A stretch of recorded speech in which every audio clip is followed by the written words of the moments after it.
پڑھتے تو ہیں لیکن بغیر سمجھے، بغیر جانے کہ یہ آیت بتاتی کیا ہے تو یہ ایک آیت، لیکن اس کی فضیلت کے بارے میں بہت سی احادیث وارد ہوئی ہیں۔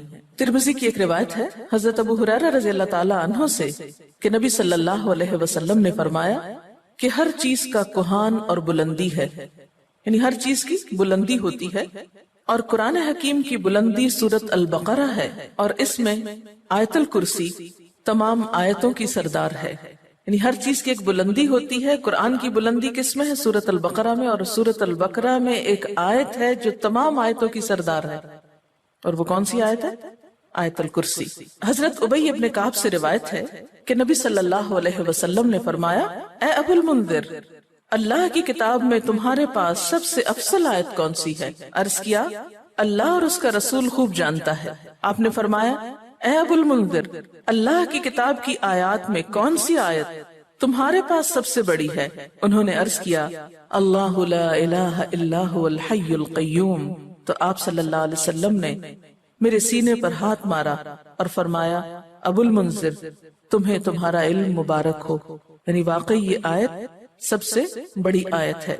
اس کے بارے میں آتا ہے، جو شخص ہر فرض نماز کے بعد آیت الکرسی پڑھ لے، اسے جنت میں جانے سے کوئی چیز نہیں روکے گی سوائے موت کے۔ اسے ابن مردویہ نے روایت کیا ہے۔ اللہ تعالیٰ نے حضرت موسیٰ بن عمران کی طرف وحی کی کہ ہر فرض نماز کے بعد آیت الکرسی پڑھ لیا کرو۔ جو شخص یہ کرے گا، میں اسے شکر گزار دل، ذکر کرنے والی زبان دوں گا۔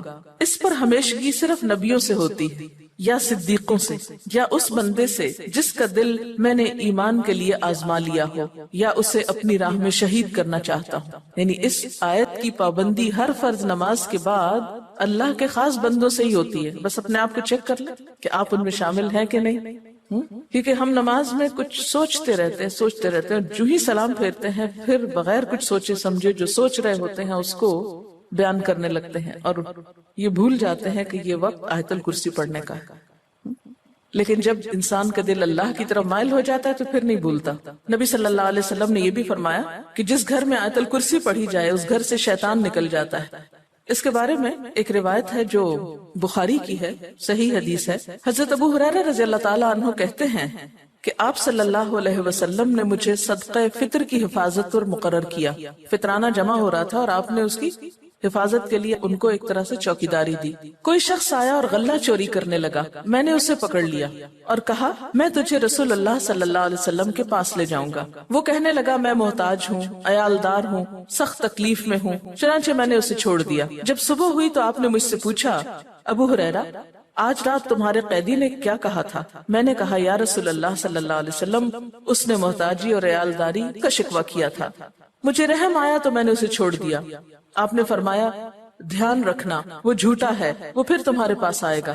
چنانچہ اگلی رات وہ پھر آیا اور غلہ اٹھانے لگا، میں نے اسے پکڑ لیا اور کہا، آج تو ضرور میں تمہیں نبی صلی اللہ علیہ وسلم کے پاس لے جاؤں گا۔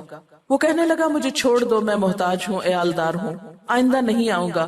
مجھے پھر رحم آ گیا اور میں نے اسے چھوڑ دیا۔ صبح ہوئی تو آپ صلی اللہ علیہ وسلم نے مجھ سے پوچھا، ابو ہریرہ، تمہارے قیدی نے کیا کیا؟ میں نے کہا، یا رسول اللہ صلی اللہ علیہ وسلم، اس نے سخت محتاجی اور عیالداری کا شکوہ کیا، مجھے رحم آ گیا تو میں نے اسے چھوڑ دیا۔ آپ نے فرمایا، دھیان رکھنا، وہ جھوٹا ہے، وہ پھر آئے گا۔ چنانچہ تیسری بار میں طاق میں رہا، وہ آیا اور غلہ سمیٹنے لگا۔ میں نے کہا، اب تو میں تمہیں ضرور آپ صلی اللہ علیہ وسلم کے پاس لے جاؤں گا، اب یہ تیسری بار ہے، تو ہر بار یہی کہتا ہے کہ پھر نہ آؤں گا، مگر پھر آتا رہا۔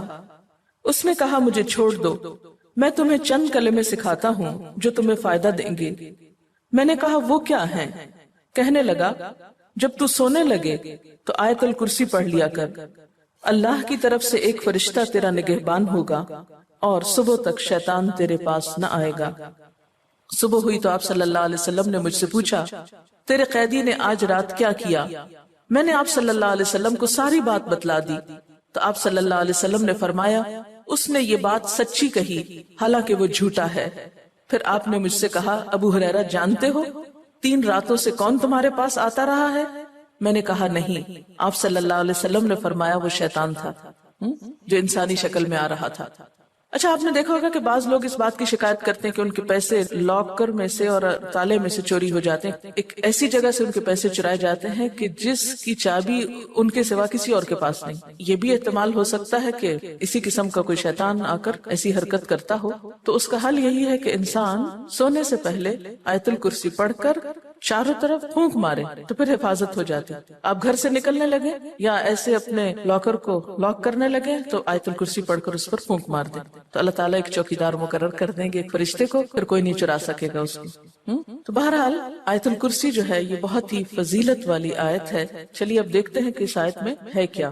اللہ لا الہ الا ہو، اللہ تعالیٰ اس کے سوا کوئی الہ نہیں۔ الہ کون ہوتا ہے؟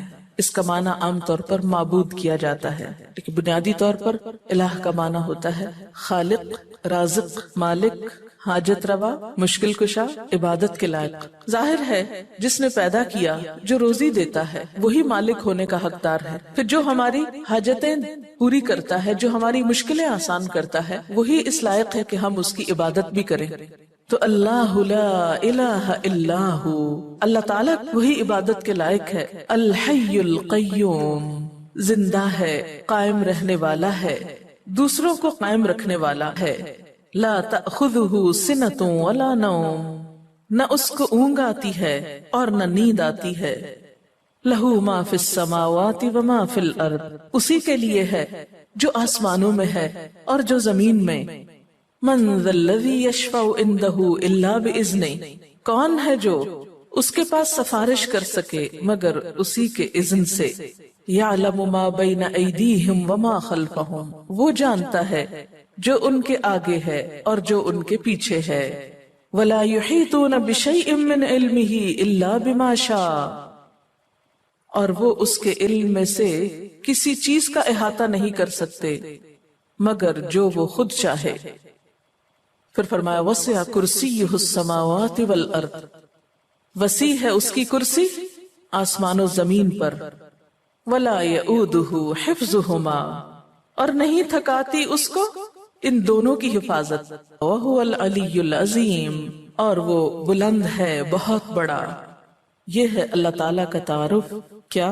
نمبر 1 اس کے سوا کوئی الہ نہیں، نمبر 2 وہ زندہ ہے، نمبر 3 قائم رہنے والا ہے، قائم رکھنے والا ہے، نمبر 4 اس کو نیند اور اونگ نہیں آتی، نمبر 5 آسمان و زمین کا مالک وہی ہے، نمبر 6 اس کے پاس کسی کی سفارش کام نہ کرے گی مگر اسی کی اجازت کے ساتھ، یعنی سارا اختیار قیامت کے دن اسی کے پاس ہوگا، نمبر 7 انسانوں کے سامنے اور انسانوں کے پیچھے، یعنی ان کا ماضی اور مستقبل سب کا علم وہ رکھتا ہے، نمبر 8 اس کے علم میں سے کوئی کچھ نہیں لے سکتا مگر جتنا وہ چاہے، یعنی اللہ کے علم جیسا علم کسی اور کا نہیں، نمبر 9 اس کی حکومت، قدرت، عظمت، اقتدار یا علم آسمان و زمین پر محیط ہے، چھایا ہوا ہے، اور نمبر 10 ان دونوں کی حفاظت اس کے لیے کچھ مشکل کام نہیں، نمبر 11 وہ بہت بلند، بہت عظیم ہے۔